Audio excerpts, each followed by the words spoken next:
Barcelona is at a boiling point. Recently, anti-tourism protesters took to the streets armed with water guns to drench tourists dining at restaurants. The message was loud and clear. Tourists, go home. Around 2,800 demonstrators marched throughout the city, demanding an end to what they see as a takeover of their home by foreign visitors.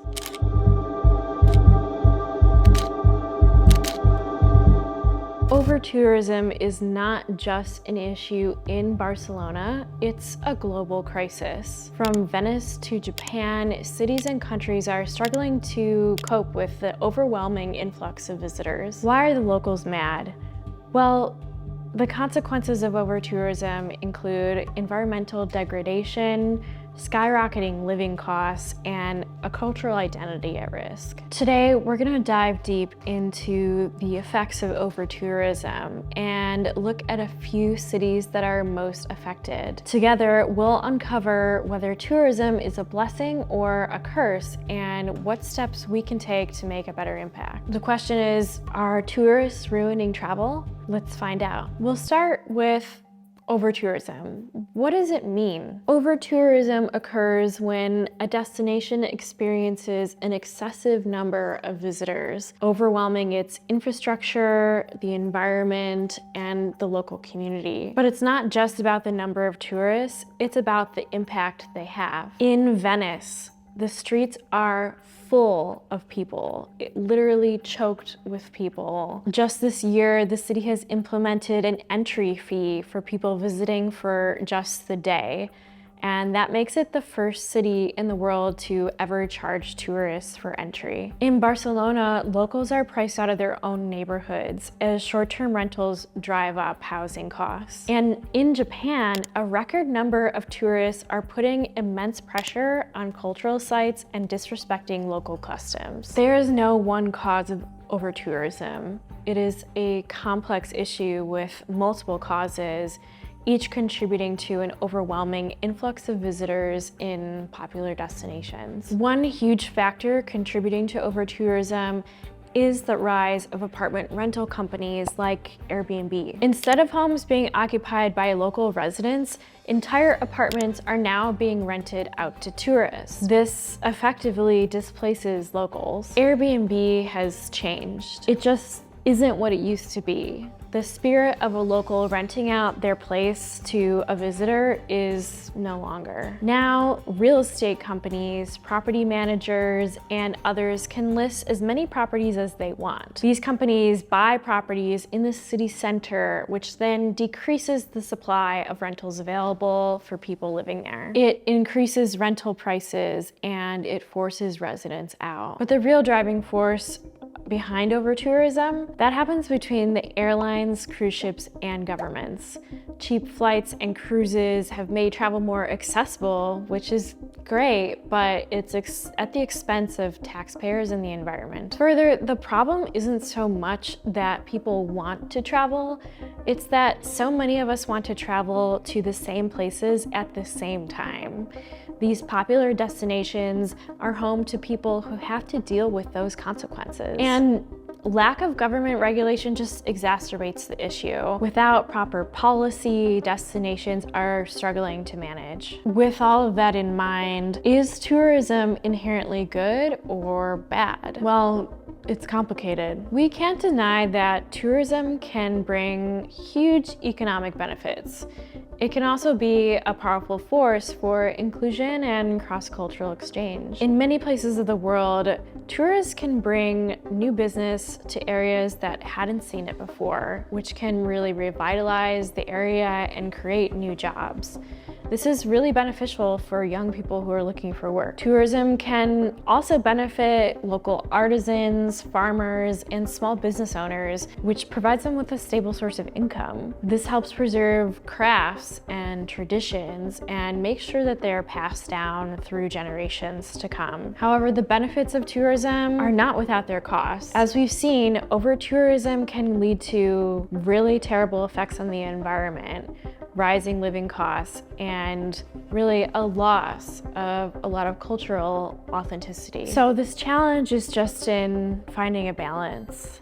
How do we enjoy the economic benefits that tourism brings, but also minimize the negative impacts? Tourism, when managed responsibly, can be a tremendous force for good. It's up to all of us, tourists, businesses, and governments, to ensure that it benefits everyone involved. To get a deeper understanding of how over-tourism affects communities, I spoke with Ricardo, a tour guide and photographer who has lived in Venice for many years and has seen firsthand how tourism has impacted the historic city. Now that Venice has created this entrance fee, what do you think about that? Can you tell us a little bit about this new entrance fee that's going on? 30 million visitors, just 9 were sleeping here, so 21 million were here for a day trip, using the same services that people sleeping here were using, but people sleeping and the locals are paying taxes, so that you as a tourist pay the tourist tax that is useful to contribute to the different services of the city, basically.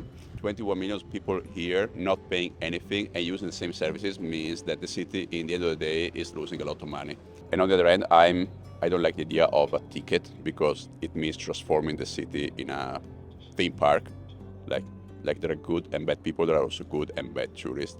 And those ones that were bad tourists before could be even worse paying, because paying a ticket, they will feel the right to be to do whatever they want, basically.